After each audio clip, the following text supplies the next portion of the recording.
Hillel Veshamay Kiblu Mehem de Shmaya et Avtalion. Hillel Omer Heve mitalmidav shel Aharon Ohev Shalom Verodef Shalom Ohev et Aberiot Umekarvan la Torah.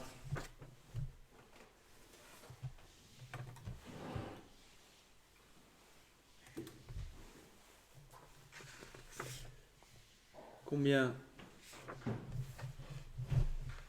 on doit suivre les enseignements de nos Chachamim qui nous disent à quoi ressemble un Yehudi, Kol Sheken un Ben Torah, d'être élève de Aharon, Aharon à Cohen. C'était quoi la mida d'Aharon? Ohev Shalom.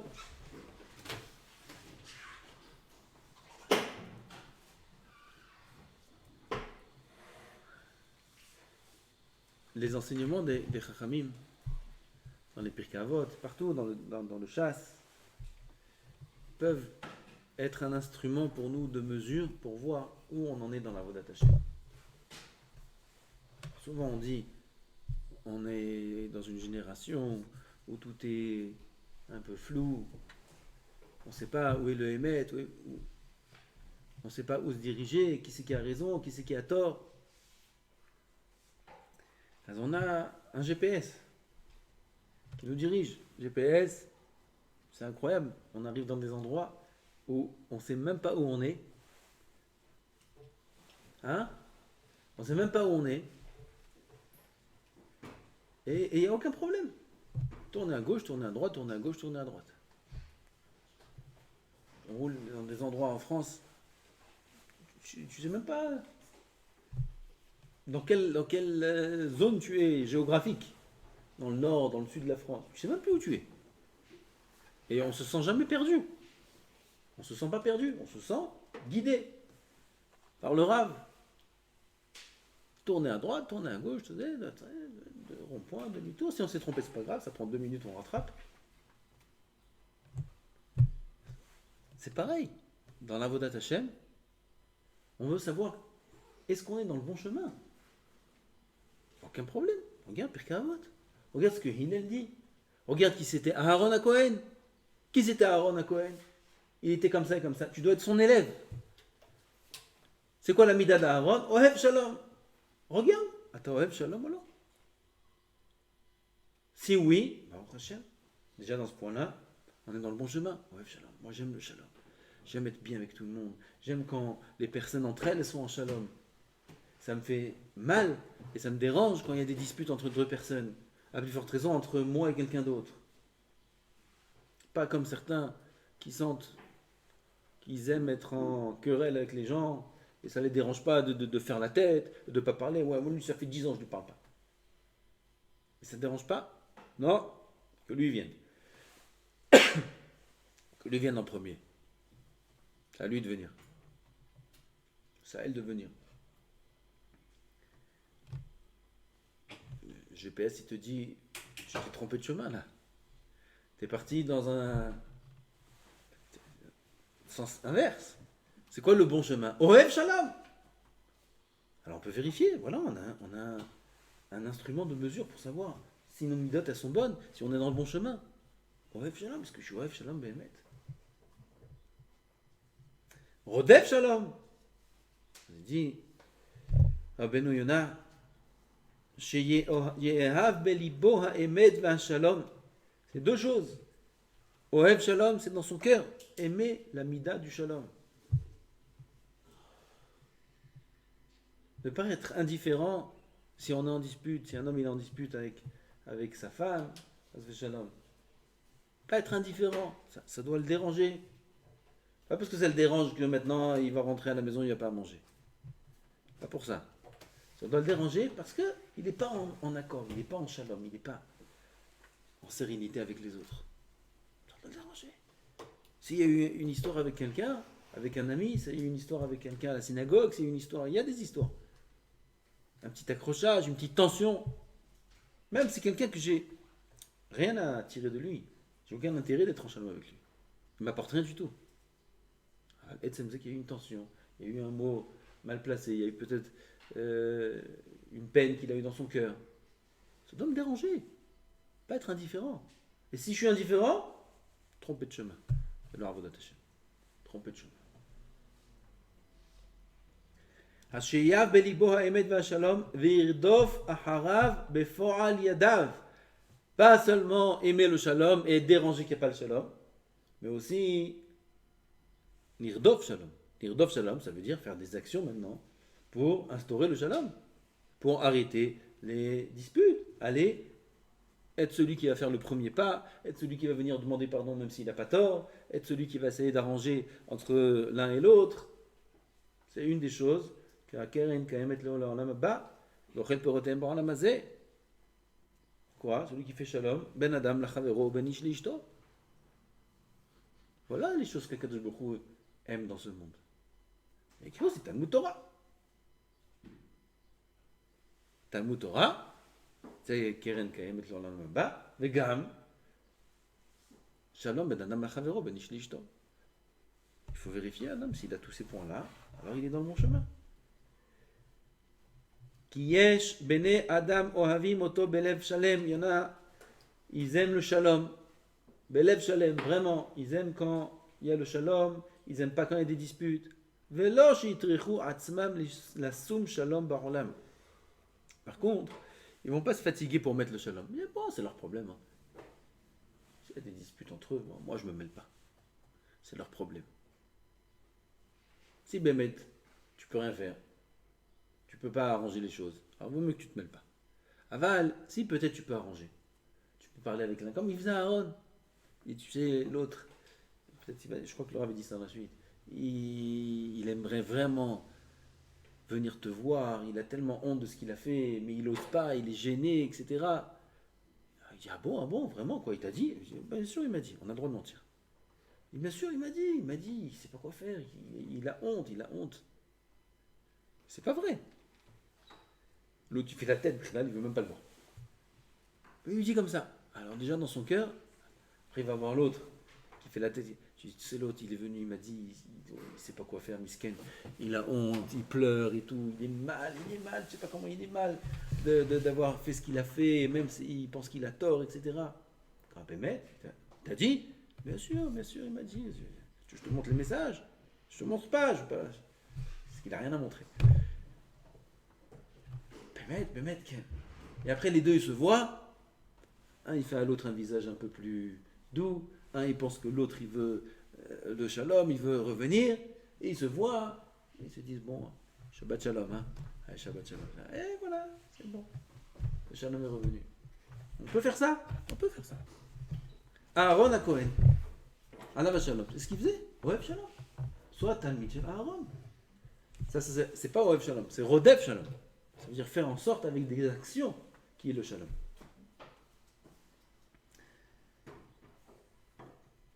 Ça c'est facile de faire avec les autres. Tu vas voir l'un, tu vas voir l'autre, c'est mignon. Soi-même aussi il faut être comme ça. La personne qui va venir te voir, tu dis c'est l'autre, non, c'est vrai, l'autre il fait la tête et il veut pas le shalom.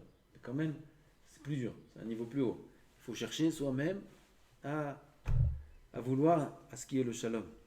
Badaï de ne pas tenir tête quand on vient nous demander pardon. Badaï, il y a écrit dans le Rambam, si un homme il est venu, il lui a demandé pardon, mais Badaï qui doit être mochel. Ça c'est la naga d'un Yehudi. Quand le d'un Ben Torah. Il m'chol, même s'il a fait quelque chose de dur, de méchant, de très mal. L'imchol. Pas d'avoir de pédant dans le cœur. Hier, on m'a raconté l'histoire de Rabbi Haïtaïm Lobet. Vous connaissez? Alav Shalom. Rabbi Haïtaïm. Tout le monde connaît son histoire, mais hier, j'ai entendu une facette que je ne connaissais pas. Qu'il avait. Il buvait. Il était toujours sous. Rabbi Haïtaïm. Toujours, il buvait la mehia. Il buvait tout le jour. Hein, la bourra. La bourra, mehia, c'est les Marocains, Tunisiens. Il buvait la bourra. D'où tu sais Bokhobza. En tout cas, il buvait. Pourquoi il buvait? Il buvait beaucoup. Une fois, il y avait un rave de Yerushalayim. J'ai oublié son nom. Il est venu dans leur ville. Et un rave de Yerushalayim, un col. Et il voit Rabbi Haït Taïeb Lomet comme ça. Il était sous, en plein milieu de la. Ah, c'était un Bilada. Vous dites chez vous, Bilada. Ron. Brit Yitzhak. Avant la Mila. Avant, ils n'étudiaient pas comme aujourd'hui, on dit personne, on mange que des borekas. Avant, ils étudiaient toute la nuit, sans borekas. Sans rien. Toute la nuit, ils étudiaient. C'était comme ça. Et Rabbi Haïtaïeb, il était là-bas. Il y avait le Chacham qui est venu de Yerushalayim. Et il voit comme ça, il était sous et tout. À 2h du matin, il est tombé par terre. Sous. Ils l'ont porté comme ça. Ils l'ont mis dans le lit. Et il voit tous les gens. Ils venaient lui embrasser la main. Le Chacham de Yerushalayim, j'ai oublié son nom. Il voyait tous les gens lui embrasser la main, venir. Qu'est-ce que c'est ça? Il est complètement sous celui-là. Les gens, ils viennent lui embrasser la main. Maka. Après 1 heure, il s'est levé. Il revenait. Et il continue à boire.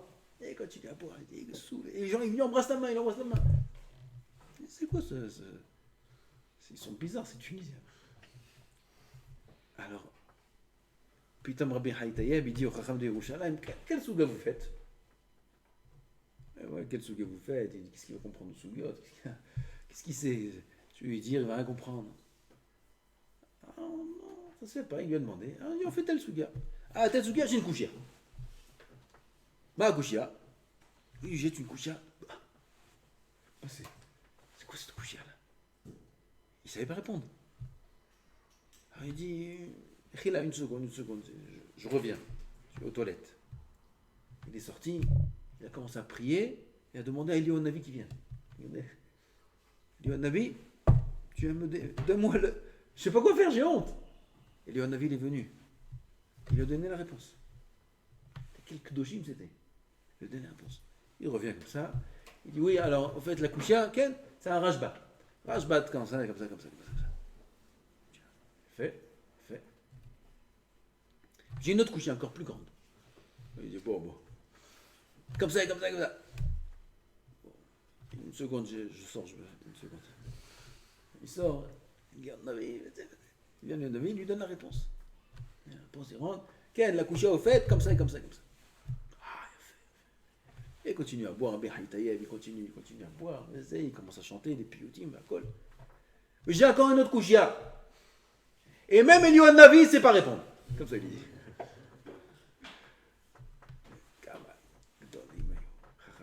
C'est pourquoi il buvait.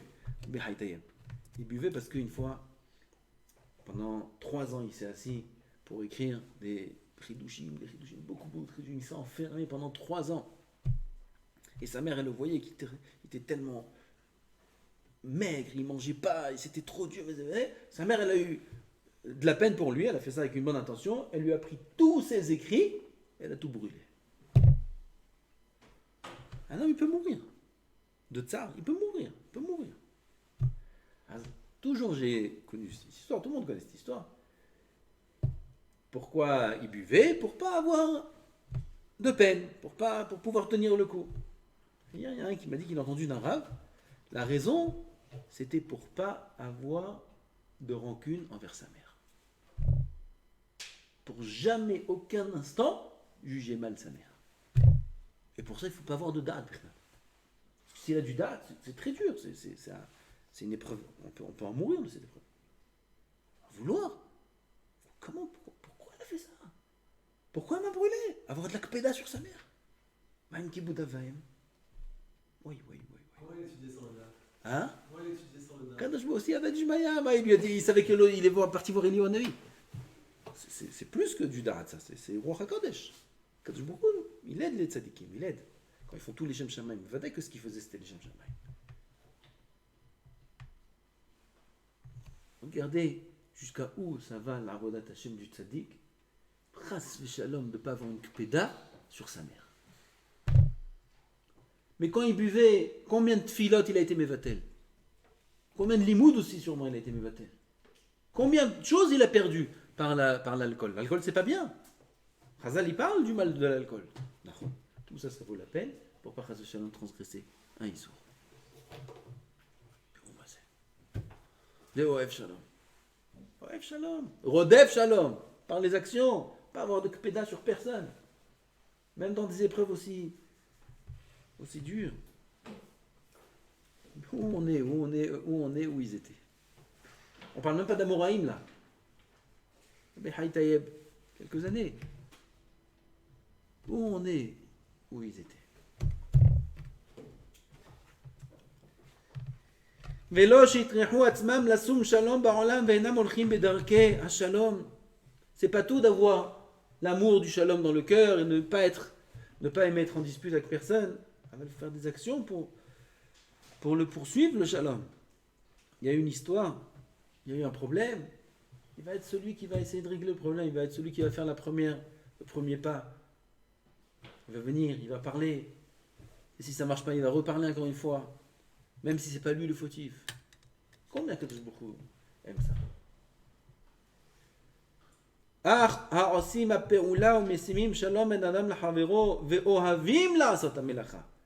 aiment faire ça. Ils cherchent à faire le shalom.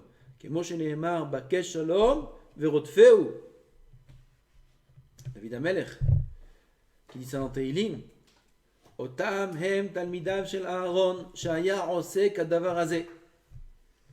Comme c'est écrit ici, Ohev et abriot, ou mekarvan la Torah. Aussi, c'est le lien du shalom. Aimer les briotes, aimer Am Israël. Ahavat Israël, on parle tellement d'Ahavat Israël, et on est tellement loin de ce que c'est Ahavat Israël. Et dans le monde, dans la situation d'Am Israël aujourd'hui, il y a tellement de sinat chinam, qui est la cause de la perte du Beth Amikdash. Aujourd'hui encore beaucoup plus. Alors il faut beaucoup augmenter l'amour de Am Israël. Umekarvan la Torah kshaya Aaron margish ba'adam shaya oseh avera baseter. Ça c'est une deuxième histoire avec Aaron. Deux histoires on connaît avec Aaron. La première qu'on a racontée, et la deuxième, comment il était mekarev la Torah. Quand Aaron aya margish shaya oseh avera baseter. D'où mazé margish. Aaron a Cohen aya margish. Il sentait que quelqu'un il a fait une avera en cachette. Qu'est-ce que c'est? Comment il sent? S'il a fait en cachette, comment il sait? Et s'il ne sait pas, ça veut dire quoi qu'il sent? Il sent quoi? Il y a une odeur? D'abord, oui. Il y a une odeur, comme c'est écrit dans le Zohar. Dans le Zohar, il y a écrit que celui qui fait une avera, il a une mauvaise odeur. Comme il y avait dans Parashat Nasso, c'est écrit. Avec les deux chachamim qui sont arrivés dans une ville, et la mère de l'enfant, j'ai oublié comment il s'appelle l'enfant, elle a dit vite va voir les chachamim, va prendre bracha chez eux. Et il est sorti pour prendre bracha, et il est revenu là. T'as pris un bracha? Non, j'ai pas pris un bracha. Pourquoi? Il dit non, je veux pas, c'est pas des chachamim. C'est des Tanaïm, Rabbi, j'ai oublié, non. Des Tanaïm. Alors quand ils sont venus à la maison, ils ont dit ton fils il est chacham. Comment il sait qu'on n'a pas fait, qu'on a une avera? Quelle avera ils avaient? Il leur a dit, vous n'avez pas fait Kriyat Shema. Shachrit, vous n'avez pas fait Kriyat Shema. Comment il sait? Ça sent. C'est écrit que ça sent, je crois. C'est écrit que ça sent, non? Okay. J'espère que je ne m'embrouille pas. Il a senti une odeur qui était mauvaise d'eux. Il a senti qu'il y avait une avera. D'accord? Bon, je vais revérifier bien. Hein? Où il a vu qu'il n'y avait pas de lumière. Non, ça me prend du temps maintenant de chercher. Non, il a senti, c'est écrit. En tout cas, si c'est pas écrit dans cette histoire, c'est écrit dans une autre histoire. Ah mal, c'est écrit. Il y a que celui qui fait une avera, il a une mauvaise odeur. Hein? C'est spirituel l'odeur ou c'est Vadaï, sinon tout le monde aurait senti. Même eux, ils sentent. Il y a une mauvaise odeur dans ma cara. Tu sens toi une mauvaise odeur? Non, putain, on met du parfum, on sent plus rien. Il a senti qu'il y avait une mauvaise odeur. Comment? Ils n'ont pas fait Kriyat Shema. Pourquoi ils n'ont pas fait Kriyat Shema? Parce qu'ils étaient préoccupés à la mitzvah d'Artasat Khatan Kala. Celui qui est au sec de mitzvah, pas tourné mitzvah. Même qu'ils étaient ptourim, il y avait une odeur. Et il a senti cette odeur, ce petit tzaddik. Azoulaïzem margish. Ça peut être un pirouche. Aaron irgish. Ou alors irgish, il avait Chokhmat HaPartsouf aussi. Chokhmat HaPartsouf, il y a écrit que sur le visage, sur le front surtout, on voit et sont marquées toutes les actions de l'homme de la journée, sur le front. Irgish, il voit, celui-là, il a fait un. Bekitsu. Qu'est-ce qu'il faisait Aaron? Pas il se sauvait de lui. Il disait à tout le monde, celui-là c'est un rachat. Asve shalom. Et là, il allait vers lui. Il s'attachait à lui. Il lui montrait combien il aimait. Alors, comment ça va aujourd'hui? Ça fait longtemps que je t'ai pas vu. Il attrape, il enlace. L'autre, il ne comprend pas qu'est-ce qui lui arrive. Qu'est-ce qu'il pensait?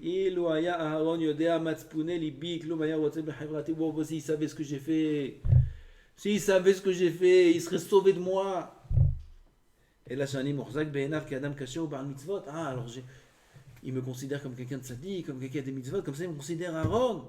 Et s'il savait, il serait sauvé de moi. Mal et trabro les rachats à Kamoni. Ça le faisait réfléchir. Il disait, c'est pas possible. Je peux pas rester comme ça, avec des actions pareilles. Et Aaron, il me donne tellement d'amour, tellement de considération. Mais Aaron, Bitchouva. Voilà comment Aaron, il était marzir, était un Hashim Bitchouva. Par l'amour. Il leur montrait de l'amour. וזאת הייתה אליו גרמה ותועלת גדולה להפר מחשבתו הרע ולחזור בתשובה. זו שנאמר בשלום ובמישור הלך איתי ורבים השיב בעבור. Il a été avec moi dans le shalom, dans le mishor. C'est pour ça qu'il y a beaucoup d'halachot aujourd'hui même. Dans l'halakha l'imasé, tu sers un verre à quelqu'un, tu sais qu'il ne va pas faire la bracha. Ou il va boire sans kippa, il va manger sans kippa, il ne va pas faire la bracha. Tu sers ou tu ne sers pas? Tu lui sers. Tu ne dis rien, tu ne dis pas un mot. Qui boivent sans bracha, sans kippa, sans rien du tout. Qui boivent, si on sait, on peut être marzir autour du Tchouva. Si on peut être mekarev autour de la Torah. Si c'est Ushana Vepirash, bah putain. C'est quelqu'un qui connaît, il a, il veut pas. Celui-là, tu lui sais rien. Rien du tout. Avec quelqu'un, tu sais qu'il peut être aux Tchouva. Tu sais qu'il peut être mekarev. On le dit aussi de ceux qui voyagent à la synagogue en voiture. Le rabbin, il doit dire ou il doit pas dire, ne venez pas. Si on peut être mekarev au tam, dis rien. Qui disent rien. C'est marché, tu mets la synagogue, tu fais un minyan avec des activités. Il vient en voiture Shabbat. Tu dois dire, non, interdit de venir en voiture, fais une dracha. Timna Chilul Shabbat. Qui vient? Mais c'est pas toi qui as fait qui viennent. Qui viennent? Ils vont venir une fois, deux fois, ils vont entendre des drachot, ils vont entendre du moussar, ils vont entendre des belles choses de Chachamim qui vont attirer le cœur. Parce que le Chacham, il doit être d'oresh quand il parle. Il halakha aujourd'hui, j'ai vu ça dans ma Masechet Shabbat. Maintenant là, un Chacham qui a été d'Oresh, on lui a demandé est-ce qu'on peut éteindre le nerf de Shabbat devant le Cholesh Eshbo Sakana. On peut pas. Cholesh Eshbo Sakana, un malade, il est en danger. Il faut lui éteindre le nerf, la bougie Shabbat. C'est mouta ou c'est assour? C'est mouta ou c'est assour? C'est mouta. Puis quoi, Nefesh, je dois faire toute la Torah. D'où on apprend ça? Bachai Bahem. Un homme doit vivre dans la Torah. La Torah n'a pas été donnée pour mourir. Si jamais il y a un danger de mort, alors celui on posait la question. Qu'est-ce qu'il a répondu? Il a répondu, la bougie elle s'appelle Ner. Et la Neshama de l'homme elle s'appelle Ner. Vaut mieux que vienne le Ner qui a été créé par l'homme et qui soit éteint devant le Ner qui a été créé par Hachem. Parce que le Neshama, c'est le nerf d'Hachem. Le Neshama, c'est le nerf. Qui c'est qui a donné la Neshama? C'est Hachem, c'est le nerf d'Hachem. La bougie, c'est un nerf. C'est qui l'a allumé? L'homme. Il faut mieux éteindre le nerf qui a été créé par l'homme devant le nerf qui a été créé par Hachem. Rachid demande, mais c'est pas ça la raison. La raison, c'est la dracha, comme vous avez dit. Ah, pourquoi il disait ça, le Tam? C'est clair la question? Il dit Rachid, parce qu'il était d'Oresh devant le peuple. Et dans le peuple, il y a des femmes. Il y a des femmes qui viennent écouter la dracha aussi. Il y a des femmes qui écoutent. Il y a des jeunes, des gens. Ils veulent entendre des belles choses. Ah, tu dis, c'est émettre, bataille. Si tu peux donner comme ça un petit tam mignon, ça, c'est beau, j'ai fait. Pourquoi? C'est quoi l'intérêt? Pas de dire des belles choses comme on a parlé hier, dire des belles choses et avoir des doigts. Ma putain, l'intérêt c'est d'attirer le cœur. Attirer des belles choses. C'est beau la Torah. C'est beau la drachot. Ça fait plaisir. Ils vont revenir. Ils vont prendre encore une halakha. Ils vont prendre encore un din. Il va dire des drachot. C'est beau, on va revenir. Et comme ça, petit à petit, Mekaravam, la Torah.